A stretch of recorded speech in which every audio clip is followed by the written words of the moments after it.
Subscribe کریں ہمارے channel کو اور بیل آئیکن کو کلک کریں تاکہ ہماری ہر نئی آنے والی ویڈیو آپ تک بآسانی پہنچ سکے۔ بسم اللہ الرحمن الرحیم۔ اب ہم شرائط قربانی کے بارے میں جانتے ہیں۔ قربانی 6 شرطوں سے واجب ہوتی ہے جو مندرجہ ذیل ہیں۔ نمبر 1، مسلمان ہونا، غیر مسلم پر قربانی نہیں۔ نمبر 2، مقیم ہونا، مسافر پر قربانی واجب نہیں۔ نمبر 3، آزاد ہونا، غلام پر قربانی واجب نہیں۔ نمبر 4، بالغ ہونا، نابالغ پر قربانی واجب نہیں۔ نمبر 5، عاقل ہونا، مجنون پر قربانی واجب نہیں۔ ہاں، اگر قربانی کے ایام میں مجنون کو افاقہ ہو تو قربانی واجب ہے۔ نمبر 6، توانگری یعنی صاحب نصاب ہونا، مسکین پر قربانی نہیں۔ مذکورہ شرائط کا پورے وقت میں پایا جانا ضروری نہیں۔ مذکورہ شرائط کا قربانی کے پورے وقت میں پایا جانا ضروری نہیں، بلکہ وقت وجوب کے آخری جز میں بھی اگر یہ شرطیں پائی گئی تو اس پر قربانی واجب ہے۔ یعنی اگر 12 ذی الحجہ کی شام میں غروب آفتاب سے ذرا پہلے کوئی کافر مسلمان ہو گیا، یا مسافر وطن پہنچ گیا، یا غلام آزاد ہو گیا، یا بچہ بالغ ہو گیا، یا فقیر صاحب نصاب بن گیا تو ان پر قربانی واجب ہو گئی، بشرطے کہ دوسری شرطیں بھی ان پر پائی جائیں۔ اس میں مرد وزن کا حکم یکساں ہے۔ آخر وقت میں کوئی شرط فوت ہو گئی، اگر ابتدائی ایام اضحیٰ میں کسی پر قربانی واجب تھی مگر آخر میں کوئی شرط فوت ہو گئی تو قربانی واجب نہیں رہی۔ مثلا مالدار تنگ دست ہو گیا یا مقیم مسافر بن گیا تو ان پر قربانی واجب نہیں رہی۔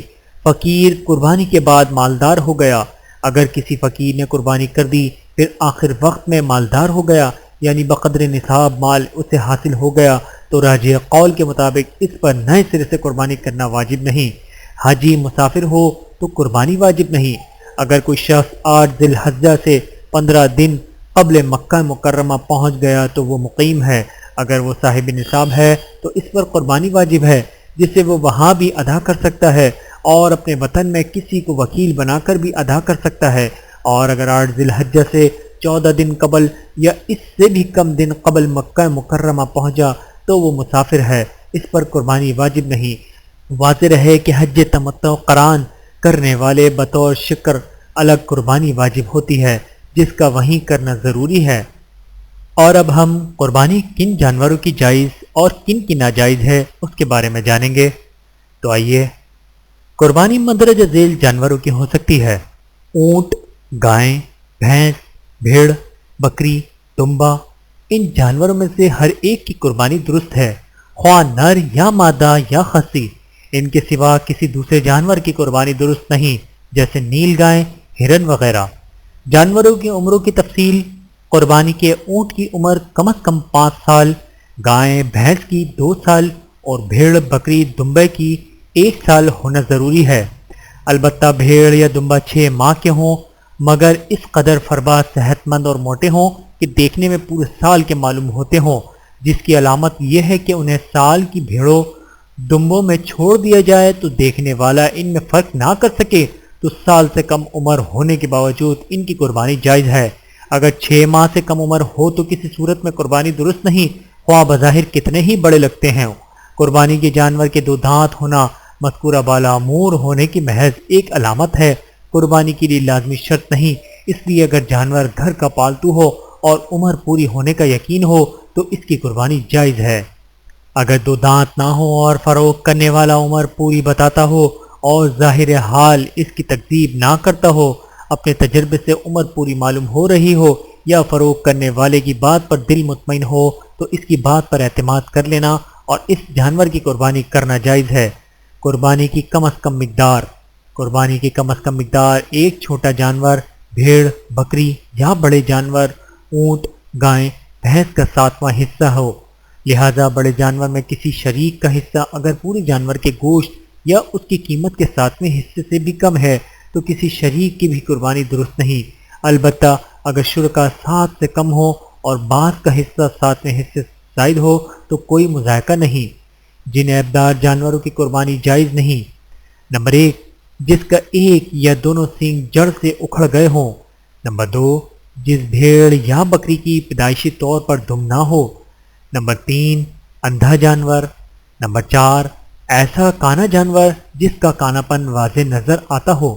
نمبر 5 اس قدر لنگڑا جو چل کر قربان گاہ تک نہ پہنچ سکتا ہو، یعنی چلنے میں لنگڑا پاؤں زمین پر نہ ٹیکتا ہو۔ نمبر 6 ایسا بیمار جس کی بیماری بالکل ظاہر ہو۔ نمبر 7 جس کے پیدائشی طور پر دونوں یا ایک کان نہ ہو۔ نمبر 8 جس کی چکتی دم، کان یا ایک آنکھ کی بینائی کا نصف یا اس سے زیادہ حصہ جاتا رہا ہو۔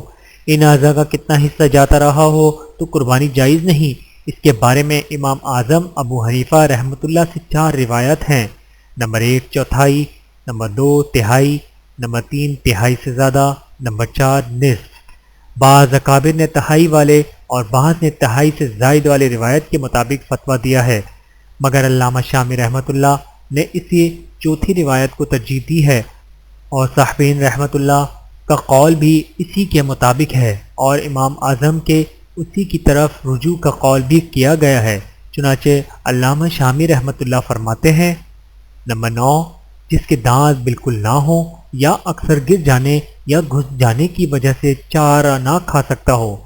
نمبر 10 جسے مرض جنون اس حد تک لاحق ہو گیا ہو کہ چارہ بھی نہ کھا سکے۔ نمبر 11 ایسا خارشی جانور جو بہت دبلا اور کمزور ہو۔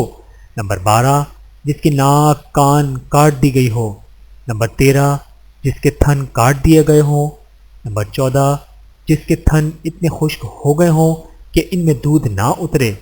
نمبر 15 جس گائے کے 2 تھن کاٹ دیے گئے ہوں۔ نمبر 16 جس بھیڑ بکری کے ایک تھن کی گھنڈی سر جاتی رہی ہو۔ نمبر 17 جس اونٹنی یا گائے کے 2 تھنوں کی گھنڈیاں جاتی رہی ہوں۔ نمبر 18 جس گائے کی پوری یا تہائی سے زیادہ زبان کاٹ دی گئی ہو۔ نمبر 19 جلالہ یعنی جس جانور کی غذا صرف نجاست اور گندگی ہو۔ نمبر 20 ایسا لاغر اور دبلا جانور جس کی ہڈیوں میں کودا نہ رہا ہو۔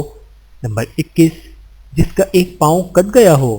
نمبر 22 خنشہ جانور جس میں نر و مادہ دونوں کی علامات ہوں۔ جن جانوروں کی قربانی جائز مگر خلاف اولیٰ ہے۔ نمبر 1 جس کے پیدائشی سینگ نہ ہوں۔ نمبر 2 جس کے سینگ ٹوٹ گئے ہوں مگر ٹوٹنے کا اثر جڑ تک نہ پہنچا ہو۔ نمبر 3 اتنا بوڑھا جو جفتی پر قادر نہ ہو۔ نمبر 4 ایسی گائے وغیرہ جو بڑھاپے کے سبب بچے جننے سے عاجز ہو۔ نمبر 5 حاملہ یا بچے والی اونٹنی گائے یا بکری۔ نمبر 6 جس کے تھنوں میں بغیر کسی بیماری کے دودھ اترتا ہو۔ نمبر 7 جسے کھانسی ہو۔ نمبر 8 جسے داغا گیا ہو۔ نمبر 9 وہ بھیڑ یا بکری جس کی دم پیدائشی طور پر بہت چھوٹی ہو۔ نمبر 10 ایسا کانا جس کا کانا پن پوری طرح واضح نہ ہو۔ نمبر 11 لنگڑا جو چلنے پر قادر ہو، یعنی چوتھا پاؤں بھی زمین پر رکھتا ہو اور چلنے میں اس سے مدد لیتا ہو۔ نمبر 12 ایسا بیمار جس کی بیماری زیادہ ظاہر نہ ہو۔ نمبر 13 جس کے کان، چکتی، دم یا بینائی کا نصف سے کم حصہ جاتا رہا ہو، سابقہ تقصیر پیش نظر رہے۔ نمبر 14 جس کے کچھ دانت نہ ہو مگر وہ چارہ کھا سکتا ہو۔ نمبر 15 مجنون جس کا جنون اس حد تک نہ پہنچا ہو کہ چارہ نہ کھا سکے۔ نمبر 16 خارشی جانور اگرچہ فربہ یعنی موٹا تازہ ہو۔ نمبر 17 جس کا کان چیر دیا گیا ہو یا کاٹ دیا گیا ہو مگر نصف سے کم۔ اگر دونوں کانوں کا کچھ حصہ کاٹ دیا گیا ہو اور دونوں کے کٹے ہوئے اجزاء کا مجموعہ نصف کے برابر ہو تو احتیاطاً اس کی قربانی نہ کی جائے، اگر کسی نے کر دی تو ہو جائے گی۔ نمبر 18 بھینگا۔ نمبر 19 بھیڑ یا دمبا جس کی اون کاٹ دی گئی ہو۔ نمبر 20 بکری جس کی زبان کٹ گئی ہو بشرطے کہ چارہ بآسانی کھا سکتی ہو۔ نمبر 21 جلالہ اونٹ جسے 40 دن باندھ کر چارہ کھلایا جائے۔ نمبر 22 دبلا جانور جو بہت لاغر اور کمزور نہ ہو۔ مذکورہ بالا جانوروں کی قربانی جائز ہے مگر مکروہ تنزیہی ہے۔ مستحب یہ ہے کہ قربانی کا جانور تمام عیوب سے پاک ہو۔ ذبح کے لیے گراتے ہوئے یہ عیب پیدا ہو گیا، جانور کو ذبح کے لیے لایا گیا اور گراتے ہوئے اس کی ٹانگ ٹوٹ گئی، یا اور کوئی عیب پیدا ہو گیا، مثلا گائے ہاتھ سے چھوٹ گئی اور اسی ثنا میں اس کی آنکھ پھوٹ گئی، پھر اسے پکڑ کر ذبح کر دیا تو قربانی درست ہو گئی۔ ذبح کرتے ہوئے چھری ہاتھ سے چھوٹ کر آنکھ وغیرہ ضائع کر دے تو بھی یہی حکم ہے۔ جانور خریدنے کے بعد عیبدار ہو گیا۔ اگر کسی نے قربانی کے لیے جانور خریدا پھر ذبح کے لیے لانے سے پہلے ایسا عیب پیدا ہو گیا جس کے ہوتے ہوئے اس کی قربانی جائز نہیں، تو مالدار پر ضروری ہے کہ وہ دوسرے بے عیب جانور کی قربانی کرے۔ فقیر پر تبدیل کرنا ضروری نہیں، وہ اسی معیوب جانور کی قربانی کر سکتا ہے، مگر بسہولت ہو سکے تو وہ دوسرے جانور کی قربانی کرے۔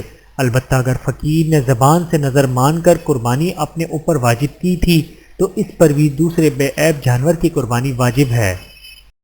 ویڈیو دیکھنے کا بہت شکریہ۔ مزید ویڈیوز دیکھنے کے لیے ہمارے چینل کو سبسکرائب کریں۔ اگر ویڈیو پسند آئے تو لائک کریں۔ اچھی بات کو دوسروں تک پہنچانا صدقہ جاریہ ہے۔ جزاکم اللہ خیرا کثیرا۔